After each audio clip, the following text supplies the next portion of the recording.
Do you aspire to move out of India and experience the life abroad without actually going for another degree? In this video, I'm going to share my personal experience as to how did I manage to find a job in Australia and eventually move from India to Australia. This is by far the most requested video on this channel, and I urge you to watch this video till the end so that you understand everything and take all the learnings and apply to your life positively. Hi guys, this is Athulya and welcome back to my YouTube channel. So before we actually dive deep into what did I do, what was the process, let me give you a quick background about myself. So I work here as a human capital consultant. I get it, it's a fluffy name. So what I essentially do is I help my clients automate their HR functions with different digital HR tools that are available in the market. So my role basically sits at the intersection of HR and IT.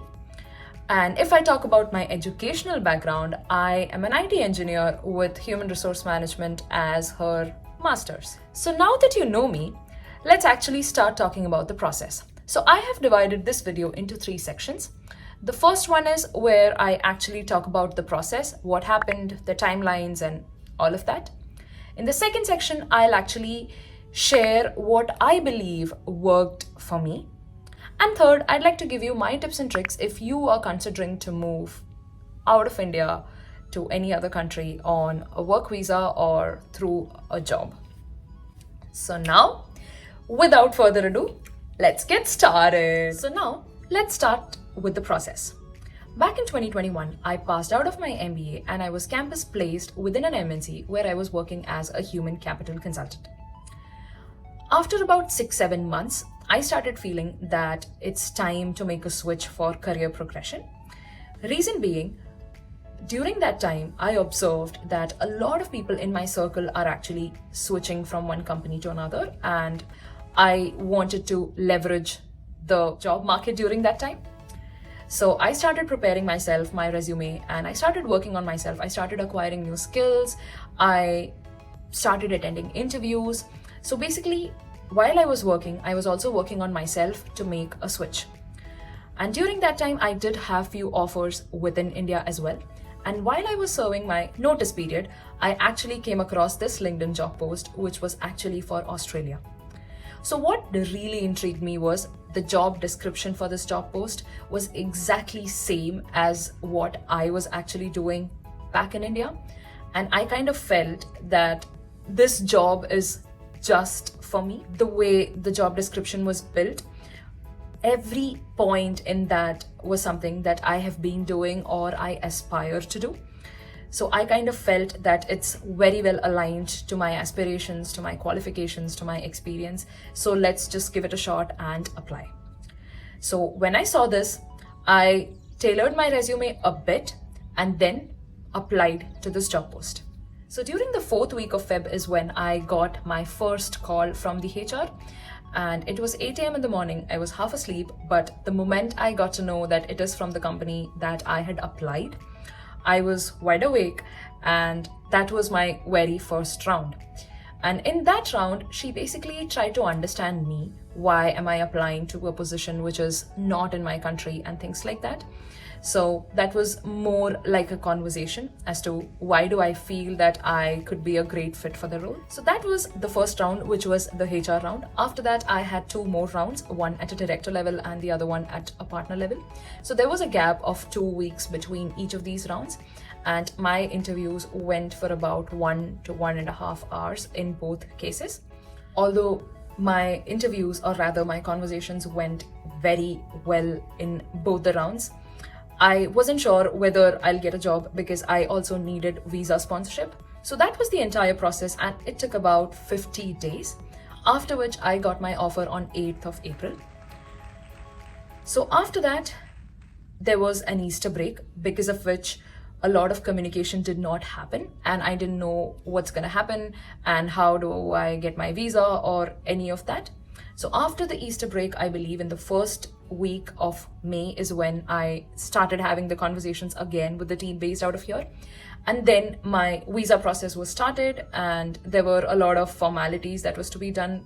And it took about 1.5 months for me to gather all the documents, the medical test and PCC and everything. And then I got my visa in the month of July. And I moved here in the month of September because during that time I also had some personal commitments and I wanted to address that before actually moving. So we finally moved to Australia in September and I joined my firm in September. So that's the whole process. So yes, it took about 5-6 months from the month of Feb to September. So now let's move to the second section where I'm going to share what I believe actually worked for me. The number one is a very niche skill set. So the background that I have is not quite common, and I not just had the educational background but also experience and certification in those technologies. And that was a niche skill set, and the company was actually not able to fill the position within Australia. Also, like I mentioned, my work experience was very well aligned to what was asked. So that was a thumbs up for me. Second was a genuine reason to actually move to Australia. So during my HR round, she tried to understand what is it that is really motivating me to move to Australia specifically. And I had a very good reason for that. Third is the actual interviews. And I believe that by far they've been one of the bestest performances. And the main reason behind this is, like I mentioned, I was already looking for a change and I was attending interviews as well. So I was understanding where am I going wrong and what all things should I actually improve. Along with that, since I was also working on the certification and on the technical digital skills, I was getting better at them as well. So since I had the certification, I had the experience, I was the face of the project, I gained that sort of confidence in that technology. And since I was also applying for interviews and attending interviews, I was getting better at presenting myself as well. So both together, I believe, is a deadly combination, and that is actually what helped me crack my interviews. So you need to make sure that you are ready for that kind of challenge, and for that, it's important that you learn, work on yourself and build that confidence. So back in 2021, I was also freelancing as a recruiter. And while I was doing that, I picked up a few skills which a recruiter actually looks in a candidate. So I had the experience of both an interviewer and the interviewee. And because of all of these experiences, I was actually able to prepare myself to present myself in an interview in a way that I am able to convince the other person that I am the best fit for this job. And if you would like to achieve something like that, here's a playlist that I've created. It's called Crack Your Dream Job, and it has step-by-step instructions, tips, tricks for everything from building a resume to attending the interview to optimizing your LinkedIn profile and everything that I have learned. So now, if you are somebody who would like to move out on a work visa, I would say that you need to really, really work on yourself. You can watch this playlist, learn, and apply all these tips and tricks. And find that right job post which very well aligns with your experience, your aspirations, your qualifications, and then just apply and be yourself throughout the entire process. I understand that it takes time and patience is key. Today, when I'm saying this, it's quite easy for me to say this, but I completely understand that when you are in that situation, it's very hard to be patient, because I know that I was looking for a job outside of India from August 2021, and I actually got it next year, April 2022. So patience is the key, and I feel right things happen at the right time. And it's important that when we are presented with an opportunity, we are actually going and grabbing it. Because I like to believe that if you need something, you need to ask for it.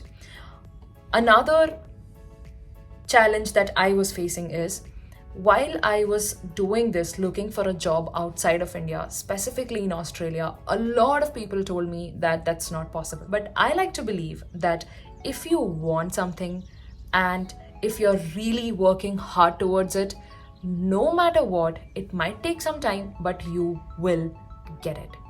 And in the end, I'd like to say that just be yourself and trust in the process. Make sure that you are taking the efforts that is actually required. In the end, what I'm trying to tell you is nothing in this world is actually easy. There goes a lot of hard work, a lot of patience, a lot of time behind everything. So if you are willing to work hard on yourself, then my friend, you will get what you have really desired for. And during that process, make sure that the noise in this world is not affecting you, and you are constantly working on yourself to level up, to get better at whatever you're doing, and finally achieving your goals. With that, we come to an end to this video, and I'd love to hear your thoughts down in the comment section. I read and reply to each and every comment that is out there. So let me know what was the biggest takeaway for you from this video. I'd love to read that. It actually took me a while to record and post this video. I was extremely reluctant, but I believe that this video could be of help to a lot of people who are actually looking for jobs abroad. And I would love it if you like this video and share it with your friends if you find the content valuable. And also, if you have any video suggestions for me, just put them down in the comments and I'll try to address all of them. Thank you so much for watching. This is me, Athulya Nair, signing off. Ciao.